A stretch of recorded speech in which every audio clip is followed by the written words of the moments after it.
I greet you in the love and the light of the infinite Creator. Event is coming soon. YouTube channel. Here's the latest intel. JFK Jr. told the world who murdered his father, but nobody was paying attention. By Jane Grey. I suppose most people think that from the day he saluted his father's casket at just 3 years old, till the evening his plane went down, he just went about his business, playing the game of life like everyone else. After all, he did live, for the most part, a relatively ordinary life, in spite of being the Prince of America's Camelot. So, what do you suppose was going on in the mind of the sexiest man alive? He could have written his own political ticket, yet he went into publishing. Many expected him to land in politics and most likely were a bit perplexed when he decided to publish a magazine instead. Some thought he was afraid to go into politics because of the Kennedy curse. However, nothing could be further from the truth. What he did proved to be more dangerous than any political arena, and he knew that from the start. But John had a mission. And that mission was to expose the villain who orchestrated that dastardly act upon his father. Unbeknownst to the public, John was digging deep for proof. And, how else could he expose the truth when all the media outlets were controlled by the very cabal he planned to expose? Enter George. When he presented his magazine, George, to the world, he was, for all practical purposes, signing his own death warrant. George was a veiled threat. In a symbolic sort of way. Did you see? How many men named George comes to mind at just the thought of President John F. Kennedy's so-called assassination? The cabal wanted his father dead, that is a fact, but the namesake of John F. Kennedy Jr.'s magazine. Their minion, arranged it. And once he had the proof, the truth would come out in his very own magazine. Did you see? As president, John F. Kennedy understood the predatory nature of private central banking. He understood why Andrew fought so hard to end the Second Bank of the United States. So Kennedy wrote and signed Executive Order 11,110, which ordered the U.S. Treasury to issue a new public currency, the United States note. Kennedy was working with President Sukarno of Indonesia, who was at that time the signatory for the global collateral accounts, which were intended to be used for humanitarian purposes but which were subverted at the time of the Bretton Woods Agreement at the end of World War II. The intention of Kennedy and Sukarno was to end the reign of the globalist privately owned central banking system, which is the main reason that Kennedy was killed, and for his part Sukarno remained under house arrest for the rest of his life. From All Wars Are Bankers' Wars. There was a rumor that John had obtained the proof he needed and an expose was in the works, until his untimely, and mostly suspicious, death. Of course, the media campaigned that he was an irresponsible thrill-seeker, but then they would, wouldn't they? Although many people knew JFK Jr. was murdered, and they were right about who was responsible. They were just wrong about the reason. John Jr. was warned by family members about the risks involved in his pursuit. But, he was determined to get justice for his father and bring truth to light, exposing the darkness that shrouds our planet. So ask yourself, what would you do, if you were a mere babe when your father, who just happened to be the most important man in the country, was murdered in such a gruesome manner, and you never had the opportunity to know him? Would you just let it go? Although he was from one of the main Illuminati family bloodlines, JFK was in fact trying to undo some of the mess, and to bring an end to the reserve banking system. For his efforts he was assassinated on November 22, 1963. The Bush Connections. Many researchers and historians have come to the conclusion that it was the elite power structure running the U.S. government that were responsible for the assassination of JFK, and that there was more than one reason for them doing so. There are photographs claiming to show that George Bush was at Dealey Plaza on the day of the killing, and while they might be inconclusive, there are multiple other sources that George Bush was one of those responsible for the assassination of JFK and that he was indeed there that day. The Dark Legacy takes an in-depth look into the evidence supporting this. Dark Legacy. It Never Ends, More Startling Evidence of Bush in Dallas, by John Hankey, thedarklegacy.com. I don't think we are much encouraged to see history as science. Quite the opposite, actually. And of course, that's all politics. The winners write history, and the truth be damned. Even science can have trouble trying to act like science when political issues are involved, as we see with evolution, tobacco and cancer, and global warming. But I think history does have a lot in common with physical science. For example, I can remember when continental drift, the idea that Africa and America were once stuck together, was very much considered just a theory, ridiculed by some, and regarded with amusement by many, and promulgated as likely by a tiny minority. 50 men have run America, and that's a high figure. Joseph Kennedy, father of JFK, in the July 26, 1936 issue of the New York Times. But as time goes by, the evidence accumulates, and the meaning of old evidence begins to settle in, and ideas that were once considered outrageous gradually get worn in and start to be regarded as obvious common sense. Part of this process is the continual accumulation of new evidence. New pieces are added to the puzzle and the picture becomes more clear. And sometimes the hidden meaning of old evidence, that has been lying around for years, suddenly jumps out.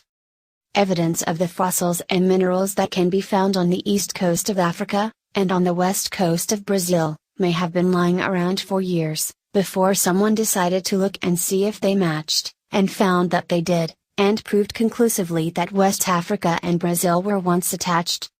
With regard to George H. W. Bush and the murder of John Kennedy, Joseph McBride found this memo in 1988.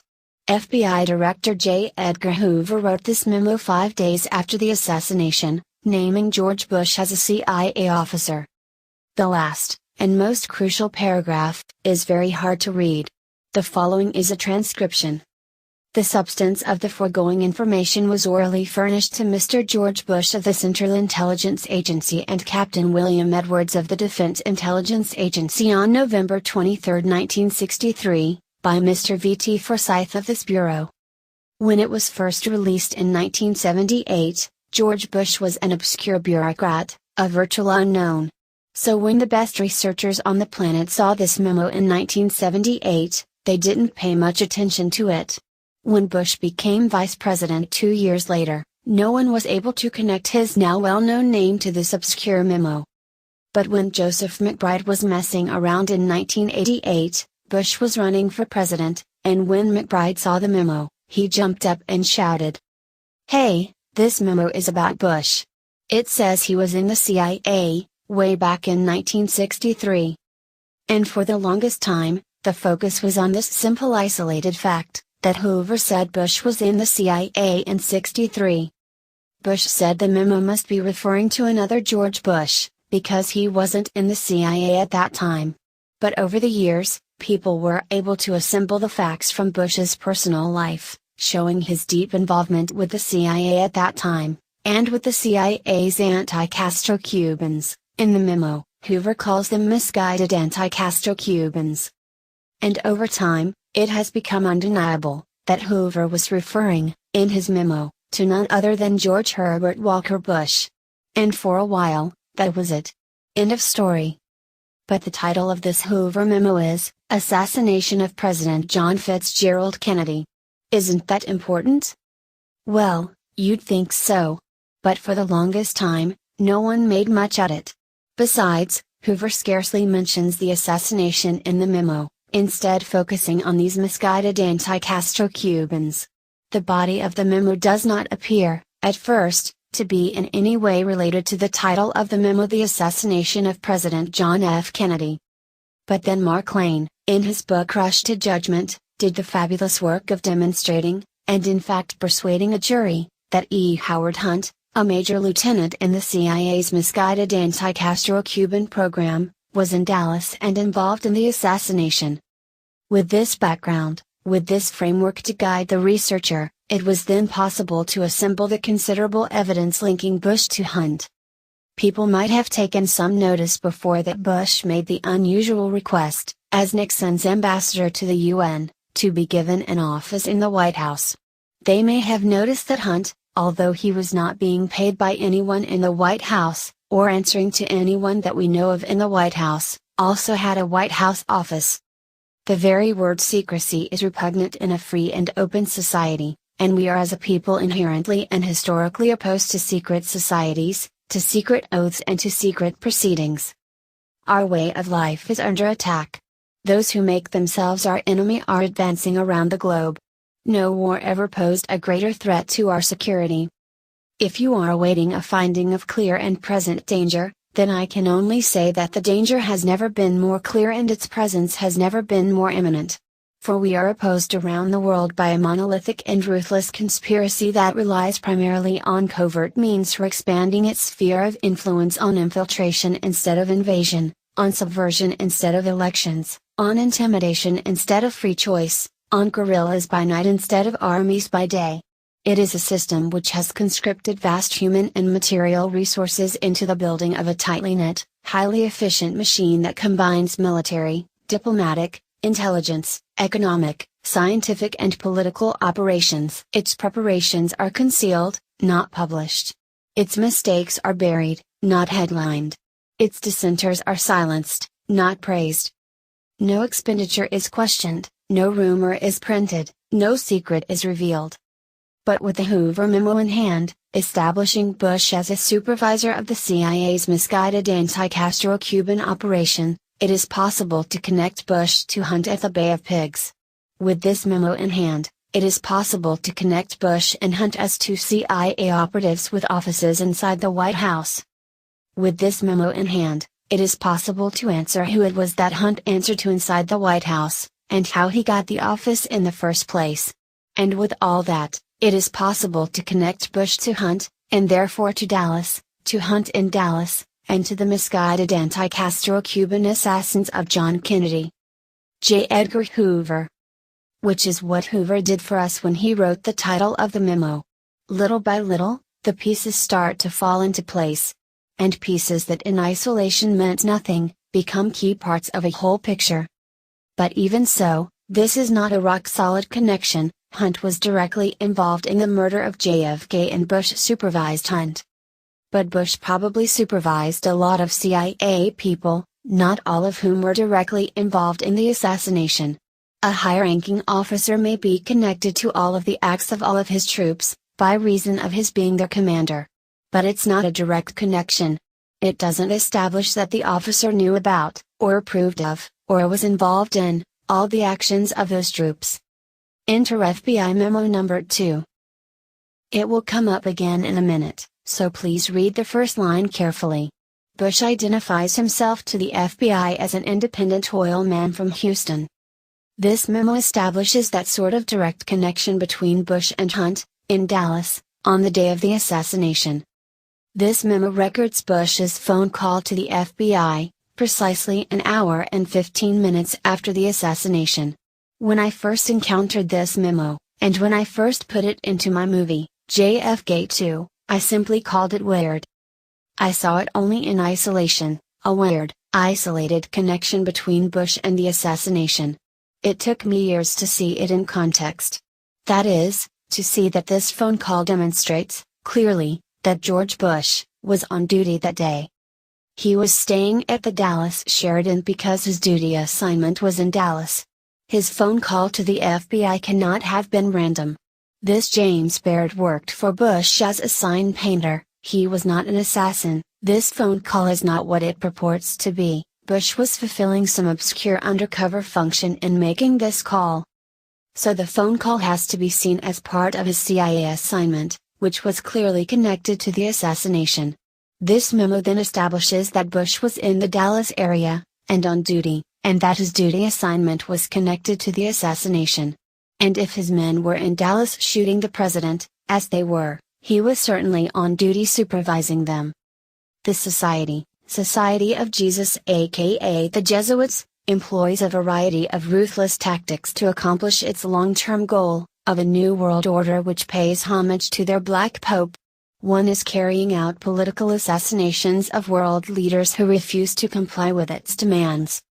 These assassinations in the U.S. have included presidents, Abraham Lincoln, JFK, cabinet members, congressmen, senators, diplomats, journalists, scientists and religious and business leaders.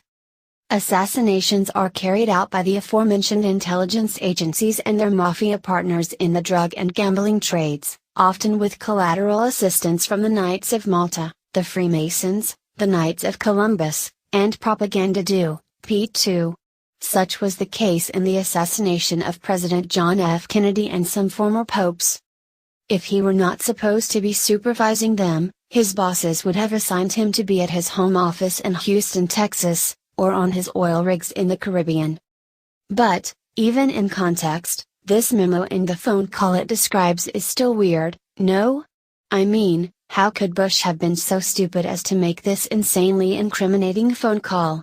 Without this FBI memo, recording this phone call, we don't know, or even have a good clue as to where Bush was, or what he was doing the day of the assassination. Do we? Bush has, until recently, simply said that he did not remember what he was doing the day of the assassination. But with this memo, Bush tells us where he was and what he was doing. He hands us his head on a silver platter. What could possibly have motivated him to make such a stupid error as making this phone call to the FBI? It's a valid question. It's not an essential question. We can still value this memo, and extract a great deal of important content from it without answering the question of why, but the question remains. And we can make a stab at answering it. Russ Baker in his fine book, Family of Secrets, suggests that Bush was attempting to establish an alibi. Now, by making this phone call, he, in fact, establishes that he was in the Dallas area, and that he was on duty, related to the assassination. So if he's trying to establish an alibi to cover up where he actually was and what he was actually doing, what he is trying to cover up must be some pretty bad stuff, some pretty incriminating stuff, if it's worse than what he gives us with this alibi. And what could be worse than what he gives us? Well, obviously, he must have actually been in Dallas. In fact, I think, this situation suggests he must have actually been in Dealey Plaza. I mean, seriously. Think about it. He's so panicked about the truth coming out, that he puts his head in a noose and hands it to us. It makes me think he must have been in Dealey Plaza, he must have been in the company of the shooters, and he must have felt that there would be evidence to prove that. We're just speculating at the moment. We'll get to the evidence right now, but I'm trying to set the scene. If a guilty party is in a panic, trying to cover evidence connecting them to a crime, they may invent an explanation, or an alibi, that seems like a good idea at the time, but that in fact constitutes a very damaging admission. At least in my mind, if you're an officer like Bush, you're the coach. You plan, you train and prepare your people, and then you stand back and watch it happen. Or so I thought. Fletcher Prouty was certain that he saw pictures of Ed Lansdale, a military operative of the highest rank, signaling to the tramps arrested behind the grassy knoll to be cool, that everything was alright. Hunt was a high-ranking CIA officer, chief of the CIA's Mexico station, and his son says he is one of the tramps who show up in several photos of men who were arrested behind the grassy knoll. So, some of the highest-ranking members of the killer's operation were apparently there, on the front line, to make sure that when things went wrong, as they inevitably do, these high-ranking officers could be there to fix whatever the problem was. So, given that high and low-ranking CIA officers were present, this photo of this thin man in a suit might, indeed, be Bush. It's possible. And now, look at this picture of the Daltex building. The Daltex building is across the street from the book depository, and many leading researchers into the assassination, including Jim Garrison, say there was certainly a team of shooters in this building. And as you can see, some imaginative individual has added some color to indicate 3 men in this window. Very creative, very imaginative, and at least plausible. Still, it takes way too much imagination and effort to see Bush's face. Actually, you don't have to stop and read it, because I'll quote the relevant part. It's a statement from Roger Craig, winner of the Deputy of the Year Award for Dallas in 1960, and one of the most honest men working that day in Dallas. He's an amazing and heroic fellow, worthy of all the time you could take looking into his background and character. And here, in the following passage, he is describing a conversation he had with Jim Garrison, and he says, Jim also asked me about the arrests made in Dealey Plaza that day. I told him I knew of 12 arrests, one in particular made by R.E. Vaughn of the Dallas Police Department. The man Vaughn arrested was coming from the Daltex building across from the Texas School Book Depository. The only thing which Vaughn knew about him was that he was an independent oil operator from Houston, Texas. The prisoner was taken from Vaughn by Dallas police detectives, and that was the last that he saw or heard of the suspect. Holy moly! Please notice that, in speaking to Jim Garrison, Craig says in particular. Apparently he and Vaughn thought this was the most significant arrest made that day. Pretty amazing given that T. Howard Hunt was arrested in the rail yard behind the grassy knoll. And the only thing Craig knew about this particular arrestee was that he had exactly the same singular CIA cover, an independent oil operator from Houston, Texas, that George Bush had used that same day in his contact with the FBI. Now, there are a very limited number of possible explanations for who this independent oil operator was. Let's look at them. It is conceivable that the CIA had 2 men in Dallas area that day, supervising the shooters, who both had the designated cover of being an independent oil operator from Houston. Bush was one, as the evidence above clearly shows, and perhaps there was another who was with the shooters in the Daltex building, supervising them directly. But unless the CIA overlords were trying to set Bush up, they would not have told anyone else to use Bush's CIA cover to identify themselves to the police. If another man was involved in the crime, and was arrested for it, and he told the cops he was an independent oil operator from Houston, this would tend to throw suspicion in Bush's direction. The Khazarian Mafia's intense hatred of anyone who professed faith in any god but their god Baal has motivated them to murder kings and royalty, and make sure they can never rule. They have done the same with American presidents, running sophisticated covert operations to disempower them. If that doesn't work, the KM assassinates them, like they did to McKinley, Lincoln and JFK. The KM wants to eliminate any strong rulers or elected officials who dare to resist their Babylonian money magic power or their covert power gained from their deployment of their human compromise network. Bush's association with the CIA's Cubans was already widely known. Fletcher Prouty knew and wrote of it. Fabian Escalante, the head of Cuban counterintelligence, knew and has written about it. James Files, who claims very credibly to have been a driver for the mafia shooters in Dallas, has spoken on camera about it. And FBI Director J. Edgar Hoover knew about it and wrote about it in his memo. So Bush was already a suspect in Hoover's eyes. The CIA planners, then, would not have told anyone else, in case you get arrested, tell the cops you're an independent oil man from Houston. Right? They would not have done this, since it would tend to incriminate Bush, who was already in a highly visible, highly suspicious position. Another unlikely possibility is that this independent oil operator from Houston was just some innocent oil operator, who somehow managed to attract suspicion, and was arrested. Do you think it's possible that another oil man from Houston just happened to be in that corner of Dealey Plaza? Dealey Plaza today. I hope you think it's possible. Because, as unlikely as it seems, if you think it was possible, then certainly Bush would have been reasonable in thinking that, as he was being arrested, there were other independent oil operators in the crowd who witnessed his arrest. You see, Bush spoke to a group of oil men in Dallas the night before the assassination. If it were possible that some of them were in Dealey Plaza, he would need to be terrified of the possibility that some of them might actually have seen the arrest, and would have been able to identify him as the object of that arrest. No wonder, then, that Bush freaked out, and made this stupid incriminating phone call to the FBI. Even if it shows that he was not in Houston, or in the Caribbean, but in Dallas, at least it suggested that he was not in police custody for the murder of the president, in Dealey Plaza. But now stop and think a minute, why was he arrested? What was he doing that drew this cop's attention at all? What could he possibly have been doing to make this cop think that he needed to arrest Bush? Perhaps walking out of a building without attracting attention is harder than it sounds, and it's reasonable to suppose that the crowd outside the Daltex building had heard the shots, had heard that the president had been wounded, and they were carefully scrutinizing anyone who came out of the building.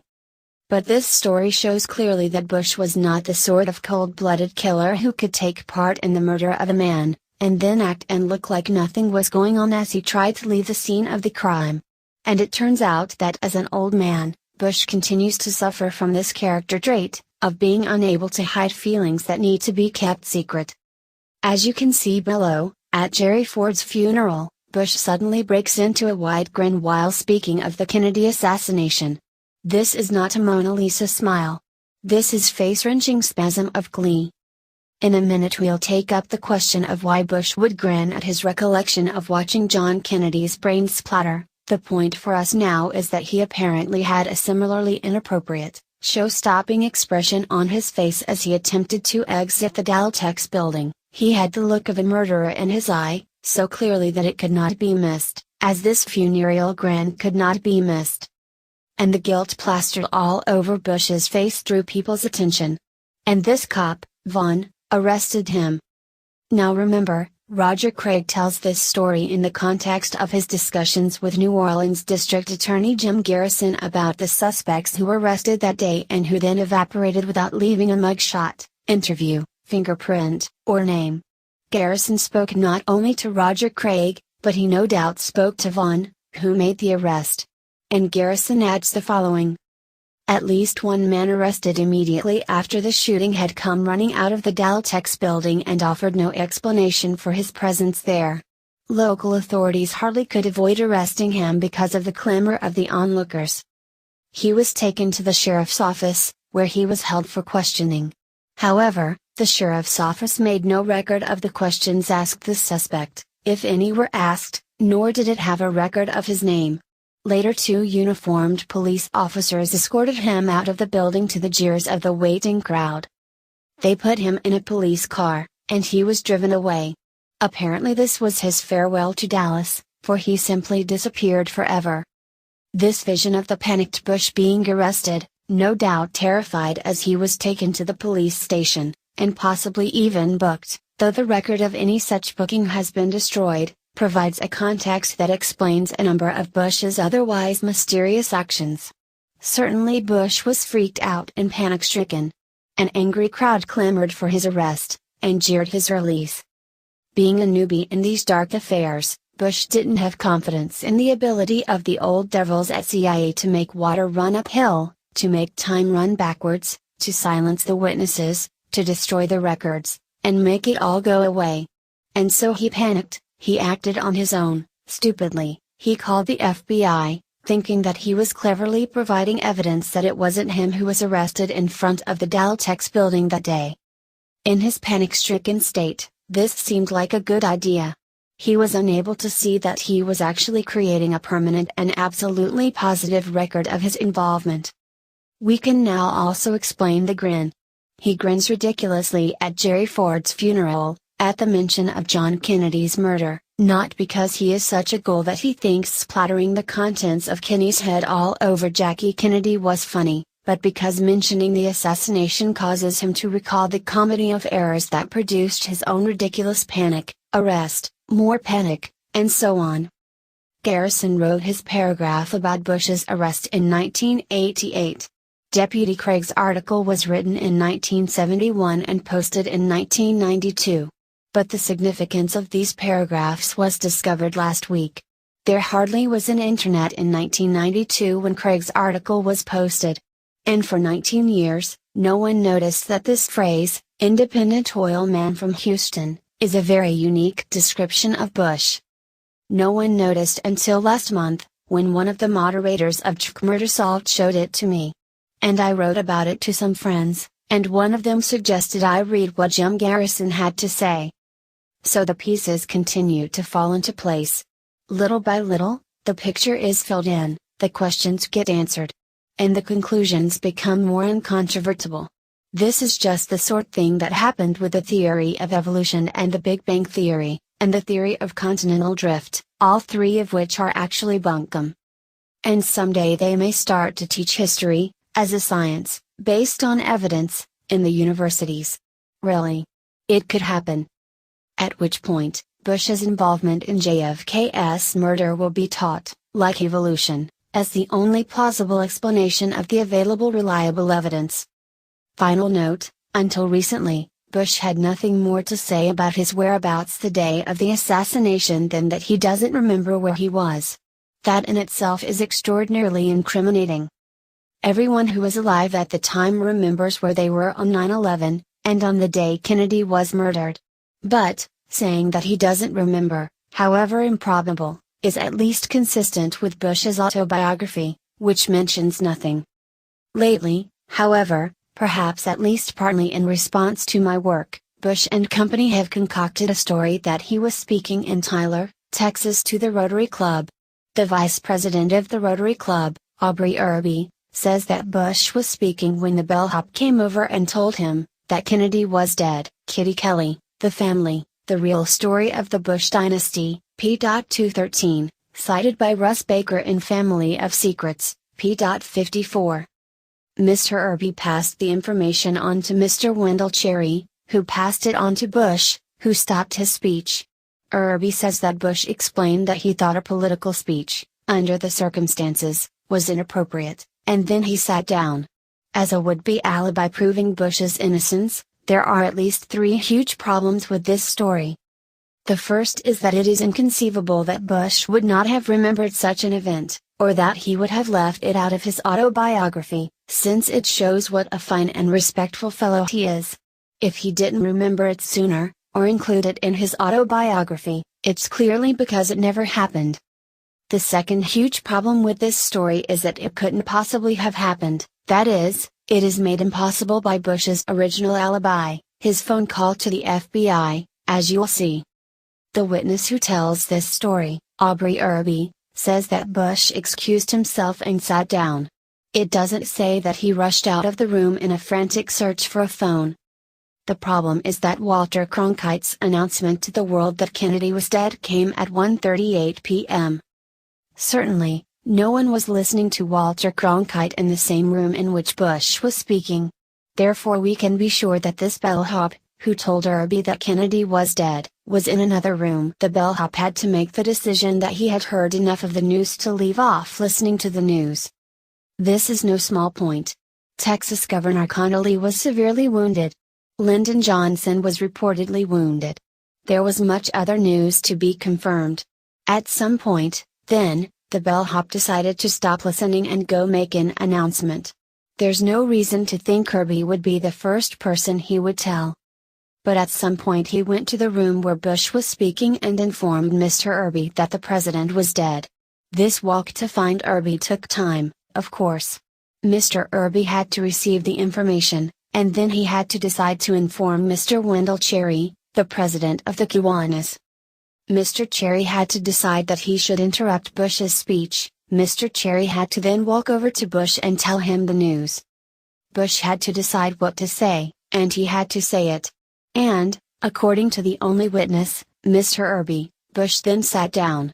Somehow, when he was finished sitting, without attracting Mr. Irby's attention, Bush had to seek and find a phone. This would have been a hotel phone, so he would likely have had to go through the hotel switchboard to get an outside line. Did you suppose the switchboard was busy after the announcement of the president's death? It's a good guess. In Washington, D.C., so many people rushed to make a phone call that the phone system went down. In any case, once he got through to the hotel operator and got an outside line, Bush then had to call information and get the number of the FBI. After getting through to information, and getting the number, he then had to call the FBI, and penetrate their switchboard, which was, no doubt, very busy, and he had to locate an agent, on what must have been the busiest day in the history of the Dallas Bureau. How many minutes do you suppose that would take? 20 seems a fair guess, though it seems implausible that a civilian could even get through, given all the official police business going on at the time. We know that the Dallas FBI was all over the murder scene, confiscating camera film and intimidating witnesses, so it's hard to imagine how Bush, an hour after the shooting, was able to reach an agent at all. Given the sitting that Mr. Irby observed Bush doing, for all this to have transpired in 45 minutes would be tidy work. But Bush had to do all of this, As the FBI memo states, by 1:45, 7 minutes after the news of Kennedy's death first went out, which is blatantly impossible. The third problem is this question of why Bush would feel that it was necessary to concoct such a story at all. Why does he have to tell us this lie? Why does he have to get others, like Kirby, to lie for him?